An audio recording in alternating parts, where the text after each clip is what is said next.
नमस्कार, मैं हूं राजेंद्र देव। शुरुआत एक बड़ी राजनीतिक खबर के साथ लखनऊ से है। गुरुवार को उत्तर प्रदेश कांग्रेस में प्रवक्ताओं के लिए परीक्षा हुई। उसमें जमकर नकल की बात सामने आई। दरअसल प्रवक्ताओं की नियुक्ति के लिए राष्ट्रीय प्रवक्ता प्रियंका चतुर्वेदी और उनकी टीम को लगभग 70 लोगों से बातचीत करनी थी, इंटरैक्शन करना था। लेकिन अचानक इन अभ्यर्थियों को 14 सवालों की एक बुकलेट थमा दी गई। इसको देखकर कांग्रेस नेताओं के हाथ पांव फूल गए। सवाल प्रदेश के बारे में थे, लेकिन कई लोग इन सवालों का जवाब ही नहीं दे पाए। इस पूरी बुकलेट को भरने के लिए कई लोगों को एक दूसरे का तो कुछ को गूगल का सहारा लेना पड़ा। इस पूरे घटनाक्रम पर राज बब्बर ने कहा कि ये वो सवाल थे जिन पर आमतौर पर कोई ध्यान नहीं देता। उन्होंने यह भी कहा कि पूरे टेस्ट को कांग्रेस में बड़े उत्साह से लिया गया है और कई ऐसे लोग जो टेस्ट में शामिल नहीं हुए उनके लिए अब रीटेस्ट होगा, फिर से इम्तिहान होगा। इसके बाद ये सारे कागज हाईकमान को भेजे जाएंगे और फिर टेस्ट के नतीजे घोषित किए जाएंगे। इस टेस्ट के बारे में प्रियंका चतुर्वेदी का कहना है कि यूपी कांग्रेस के प्रवक्ता का प्रदेश की हर छोटी बड़ी जानकारी उसको होनी ही चाहिए। बिल्कुल ठीक बात। नकल जैसी बात हो रही है कि एक दूसरे से पूछना पड़ा, तो इसमें कितना आई एम सॉरी, बात का बतंगड़ बनाने वाले बहुत बनाते हैं। मैंने जैसे आपसे कहा कि मैं भी उन सवालों का जवाब देने में 4 बार सोचता हूँ, मुझे भी किसी की तरफ देखना पड़ता। तो इतने मुश्किल सवाल क्यों लगते हैं? मुश्किल सवाल नहीं होते हैं। अगर मैं आपका मुझसे कोई सडनली पूछ ले कि भाई वो न्यूज़ 18 में आते हैं, अच्छा बताइए उनका नाम क्या है, तो मैं 4 बार सोचूंगा कि क्या नाम, अब मैं नाम तो पूछूंगा उनका नाम ये सही है कि नाम पूछा जा रहा है मुझसे। कि अगर आपको राज्य का प्रवक्ता बनना है तो आपको राज्य की जानकारी होना बहुत ज़रूरी है। आपके राज्य में जो अहम मुद्दे हैं उसकी जानकारी होना ज़रूरी है और साथ ही साथ पार्टी का किस तरीके से पक्ष रखा जाता है वो समझना भी ज़रूरी है कि नॉलेज कितनी है, डेप्थ कितनी है, क्या सोच समझ है, उस बारे में हम लोग बातचीत करें। और ये बातचीत हो रही है, किसी तरीके के इंटरव्यूज नहीं चल रहे हैं। 200 साल पुरानी कांग्रेस पार्टी को अब प्रवक्ताओं के लिए परीक्षा लेनी पड़ रही है।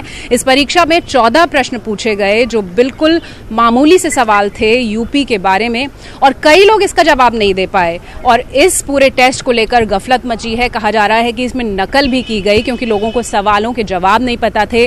राज बब्बर का कहना है कि हालांकि इस टेस्ट में कोई फेल नहीं होगा, लेकिन हाँ कुछ और लोगों को मौका भी दिया जाएगा, यानी इस पूरे जो सवालों के बवाल का एक रीटेस्ट भी हो सकता है। कैमरामैन सुधीर जायसवाल के साथ शिवानी शर्मा, न्यूज़ 18 उत्तर प्रदेश, लखनऊ। सारी बात आपके सामने है। इस पर टिप्पणी लेते हैं भाजपा की। उनके महामंत्री विजय बहादुर पाठक साहब इस वक्त हमारे साथ फोन लाइन पर हैं। विजय बहादुर जी, स्वागत है आपका।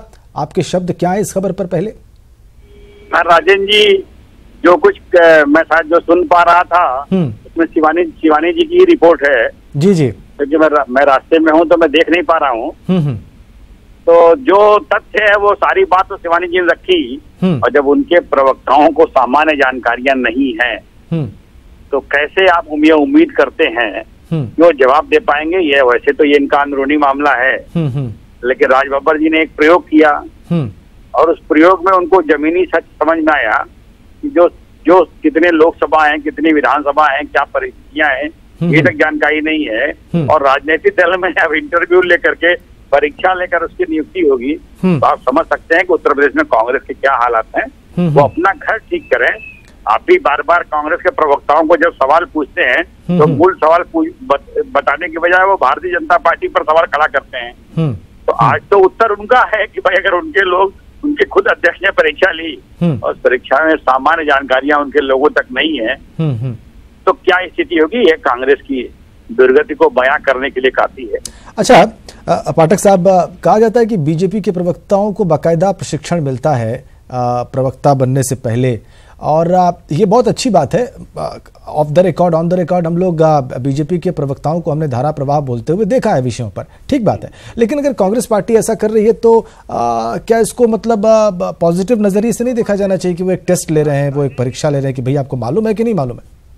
राजनीतिक कार्यकर्ता के नाते राजनीतिक कार्यकर्ता का चयन करना और उसके साथ जानकारियों का संपुट करना ये हमारे कार्य पद्धति में है। लेकिन हम जब चयन करते हैं तो चयन का आधार राजनीतिक कार्यकर्ता है, चयन का आधार परीक्षा नहीं है। और हम जब प्रवक्ताओं के बारे में तय करते हैं तो हमारे विचार से प्रभावित कार्यकर्ता है, हो सकता है उसे जानकारी और देनी है तो जानकारी का इनपुट देते हैं। आप सभी लगातार जब चैनल पर बैठते हैं और जो जानकारी का इनपुट आता है उसको आपके पीछे जो रूम है वहां से जानकारी मिलती है। तो हम सब भी जो पार्टी के प्रवक्ता है या प्रवक्ताओं को जब चैनल पर जाते हैं तो विषयों के बारे में तो स्वाभाविक रूप से जानकारी करके जाते ही हैं और जाना भी चाहिए।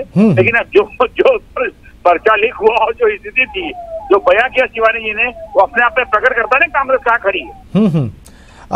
इसी बीच में पाठक जी, आपको और दर्शकों को बता दूं मैं कि जब हमने कांग्रेस प्रवक्ताओं से बात करने की कोशिश की इस संबंध में, तो किसी ने कुछ भी कहने से इनकार कर दिया। लोग बसते रहे हमारे सवालों के जवाब देने से। वो हमारे सवालों के जवाब भी नहीं दे रहे हैं और उनको जो सवाल पूछे गए थे उनके ही लोगों द्वारा उससे भी बच रहे हैं। पाठक साहब, एक बात तो आप स्वीकार करेंगे कि राजनीतिक चर्चाओं में, राजनीतिक परिचर्चाओं में, बहस में जो स्तर होना चाहिए वो पिछले कुछ दिनों में नीचे आया, ये तो आप स्वीकार करेंगे? नहीं, एकदम स्वीकार करेंगे। देखिए क्या है, कोई भी प्रवक्ता अपनी पार्टी का पक्ष रखने जाता है, लेकिन जब आप आजकल देखते हैं कि सरकार की आलोचना करना ही एक मात्र ध्येय उद्देश्य हो गया है, इससे तो काम नहीं चलेगा। आप देखिए, स्वाभाविक है, जिम्मेदारी सरकार की है तो सरकार पर सवाल खड़े होंगे। बिल्कुल, लेकिन सवाल अगर कांग्रेस का पर्चा लीक हो गया, कांग्रेस के प्रवक्ता भी जवाब नहीं दे पाए, तो इसका उत्तर भी भारतीय जनता पार्टी की तरफ हो जाएगा, इसमें भी बीजेपी की साजिश है। तो कई लोग यह भी कह सकते हैं। तो असर नीचे आया है। स्वाभाविक रूप से राजनीतिक दल के कार्यकर्ताओं को जो उनका सैद्धांतिक पक्ष है, हाँ, उस सैद्धांतिक पक्ष को जाना होगा। लेकिन पाठक साहब, मुझे एक बात अच्छी लगी कि सारी टिप्पणी में आपने कहा कि उनका आंतरिक मामला है, यही एक स्टैंडर्ड पोजीशन होनी भी चाहिए। बहुत धन्यवाद पाठक साहब, न्यूज 18 से बातचीत करने के लिए और अपना पक्ष रखने के लिए। ये देखिए, वो प्रश्न आपकी स्क्रीन पर है जो पूछे गए और जिसके लिए गूगल करना पड़ गया उन लोगों को जो कांग्रेस के प्रवक्ता बनने के इच्छुक थे। क्या ये प्रश्न उनको साधारण तौर पर नहीं मालूम होने चाहिए थे? क्या इसके लिए भी गूगल करने की आवश्यकता थी? उत्तर प्रदेश में कितने ब्लॉक्स हैं, कितने क्षेत्र हैं, मनमोहन सरकार की उपलब्धियां क्या थीं, कितनी सीटें रिजर्व्ड हैं, ये प्रश्न पूछे गए जिसके लिए उनको नकल करनी पड़ी, गूगल की मदद लेनी पड़ी और यही खबर है। यूपी में कितनी लोकसभा और विधानसभा सीटें हैं? बहुत सरल प्रश्न जिसको एक राजनीतिक कार्यकर्ता को बहुत उसकी जबान पे होना चाहिए। जाहिर सी बात है, जो कांग्रेस के विरोधी दल हैं, ये उनके लिए विषय है। वो जरूर ये बात कह सकते हैं, जैसा कि अभी विजय बहादुर पाठक भी कह रहे थे, कि राजनीतिक कार्यकर्ताओं के लिए अगर परीक्षा लेनी पड़े और उस परीक्षा में यह स्थिति उत्पन्न हो जाए तो अंदाजा लगाया जा सकता है। हैरानी की बात यह कि कांग्रेस का कोई भी नेता या प्रवक्ता इस विषय पर हमसे हमारे सवालों का उत्तर देने को तैयार नहीं।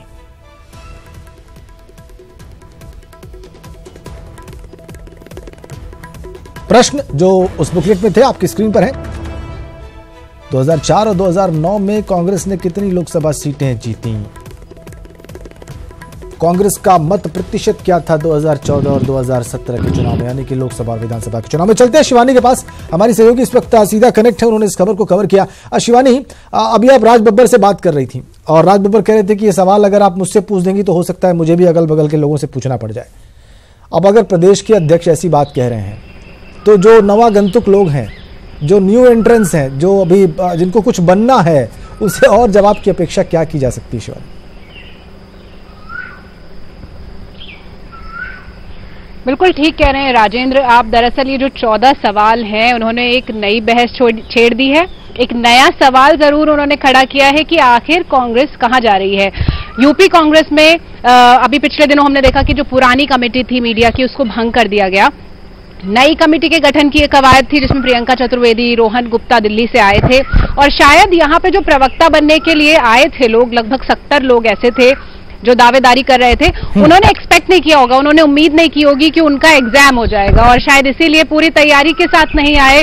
और जब उन्हें ये बुकलेट मिली जिसमें ये 14 सरल से सवाल थे, उन्हें जरूरत पड़ी नकल करने की और अब इसको जस्टिफाई किया जा रहा है। राज बब्बर ये कह रहे हैं कि हो सकता है मुझे भी बहुत से सवालों के जवाब ना पता हो और सारी बात ये कहकर कही जा रही है कि शॉर्ट लिस्ट करना है। दरअसल उत्साह बहुत ज्यादा है पार्टी में, जोश बहुत है, हर कोई चाहता है पार्टी के लिए काम करना। प्रवक्ता बनने वालों की संख्या इतनी ज्यादा है तो उस संख्या को काटने के लिए इस तरह की परीक्षा लेनी पड़ी। लेकिन हास्यास्पद जरूर है, हमने देखा कि विजय बहादुर पाठक काफी हंसकर प्रतिक्रिया दे रहे थे और एक मौका भी है उनके लिए कि इतने आसान सवालों के लिए अगर शॉर्टलिस्ट करने के लिए इस आसान सवाल सा जो पर्चा सेट किया गया और उसमें भी लोगों को गूगल की मदद लेनी पड़ गई या फिर रीटेस्ट भी होगा। राजेंद्र, आपको बताने की राज बब्बर ने कहा कि बहुत सारे लोगों ने डिमांड किया है कि रीटेस्ट हो, बहुत सारे लोग छूट गए, बहुत सारे लोग शायद अटेम्प्ट नहीं कर पाए, तो एक रीटेस्ट होना है।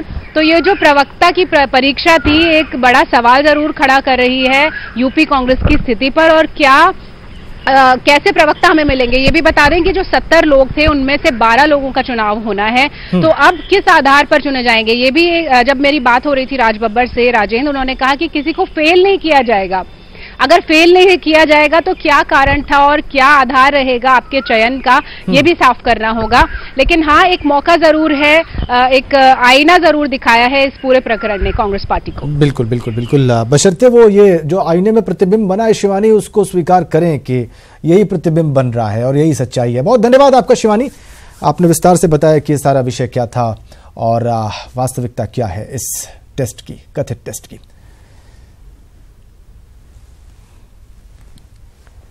ये जो प्रश्न आपकी अपनी स्क्रीन पर देख रहे हैं, यही प्रश्न थे उस बुकलेट में, जिसके लिए बहुत तकलीफ में आ गए वो 70 लोग जिन्होंने प्रवेश परीक्षा या प्रवक्ता बनने की परीक्षा देनी चाहिए। अब उनका रीटेस्ट होगा, मतलब ये कि इससे संतुष्ट नहीं है कांग्रेस, लेकिन वो ये भी कह रही है कि इसमें कोई फेल नहीं हुआ है, सभी ने अच्छा प्रदर्शन किया है। बहरहाल